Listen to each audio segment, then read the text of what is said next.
Hello, everyone. This is Dr. John here, and we're here for another episode of Through the Patterns with Dr. John.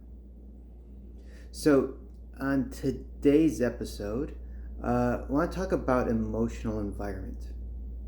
Now, for those of you who've been working with a practitioner doing a neuroemotional technique, or working with a therapist doing some other type of technique or neuroemotional technique, NET, and you've been making some progress on getting less triggered, certain health issues been improving, certain body functions feel better or body areas feel better, and that's awesome. But then maybe you don't feel that shift in your life the way you were hoping, or are wondering, with all this, why am I still not happy?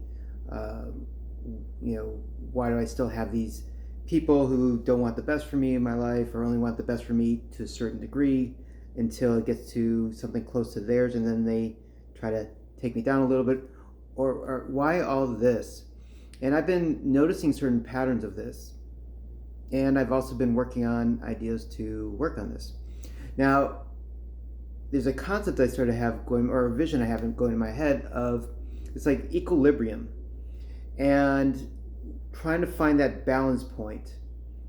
And if we go too far up here, and our internal compass, or our internal equilibrium sensor keeps bringing us back here, more often than not, I find that we grew up in an environment that had something that we keep gravitating to equalize with.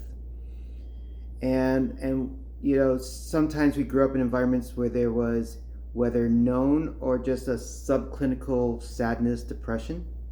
Sometimes we were in environments that were abusive, some narcissistic, some were narcissistic tendencies, some were a lot of aggression, or a lot of yelling, a lot of belittling, a lot of all this stuff. And can we be congruent with an environment that is better than that? Working on ourselves and being congruent with ourselves being better than that is our first step. But then with that, can we be within an environment that's better than that? And are we congruent with that?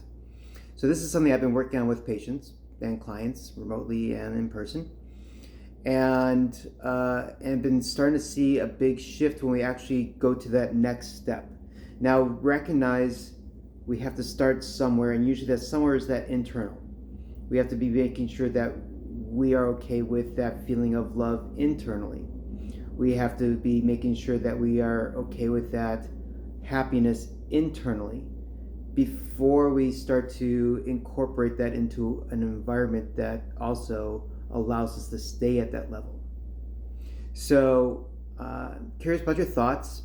If you have questions, comments, please leave below. If you're interested in setting up this consult to see if we are a good fit for a session, message me. And hope everyone has a blessed day.